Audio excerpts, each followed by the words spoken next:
Now, on another matter, tomorrow the Capitol will welcome Prime Minister Benjamin Netanyahu, the democratically elected leader of America's closest ally in the Middle East, to address a joint meeting of Congress for the fourth time. It's a pivotal moment for the U.S.-Israel alliance and for Israel's war against savage Iran-backed terrorists. This is an existential conflict for Israel, but it's also a test of America's reliability and a challenge to the entire free world. I look forward to hearing Prime Minister's remarks. Unfortunately, some of the leaders who could learn the most from the experience of the battle-tested, duly elected leader of a foreign democracy apparently will not be among us. The Vice President, who traditionally presides over joint sessions of Congress, apparently can't spare the time to demonstrate even symbolic support for the only democracy in the Middle East. Of course, Israel deserves more than symbolism.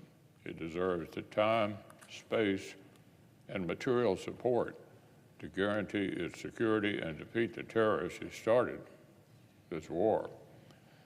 But no matter how many times I say it, no matter how many of our colleagues affirm Israel's right to exist, no matter how sternly the President insists that his commitment to Israel is ironclad, America's actions actually speak otherwise.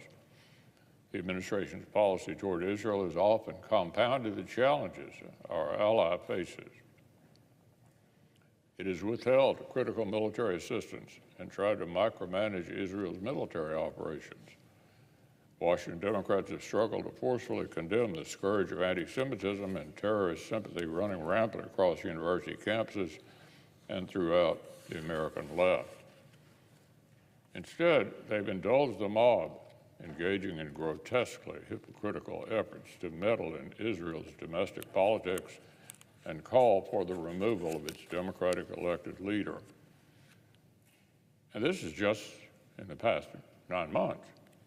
But the Commander-in-Chief's failure to deter enemies of Israel and America is a debacle years in the making. The chaos fomented by Iran and its proxies across the Middle East is no surprise when you consider the siege this administration has sown. Desperation to return to a failed nuclear deal told Iran that once again held leverage over America. Rescinding the Houthis' terrorist designation told Iran-backed groups that America isn't serious about imposing consequences for their savage violence. A humiliating withdrawal from Afghanistan invited allies and adversaries alike to question America's competence and America's resolve. Failure to respond decisively to Iran-backed strikes against American personnel, interests, and partners across the region told the world's most active state sponsor of terror that the world's only superpower was unwilling to act like one. Today, America and our partners are reaping the consequences of the Biden administration's weakness. This weekend's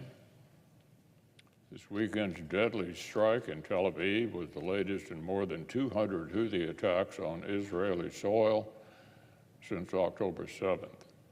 It is merely a coincidence that this attack landed just yards from a U.S. diplomatic facility. The same terrorists are holding global commerce hostage in the Red Sea and happily trading $1,000 drones for $1 million U.S. Navy interceptors. They've concluded correctly, it seems that waging war on America and our interests is a low-cost proposition. And this isn't the calculus of some autonomous terrorist. We're talking about a campaign coordinated by the master terrorist in Tehran. As one Hezbollah field commander told a reporter recently, quote, "The Iranians want us to escalate, so we are escalating. The Iranians control every bullet we have." The sworn enemies of the great Satan and the little Satan are emboldened. They're wreaking havoc on America and Israel for pennies on the dollar. And they're working with Russia, China, and North Korea to challenge the American-led order all around the world. Just as core U.S. interests are at stake in Russia's war against Ukraine, they're at stake in the Middle East as well. Tomorrow, as on numerous occasions in our history, Congress will hear from a close friend of America on the front lines against this global effort to undermine the American-led order.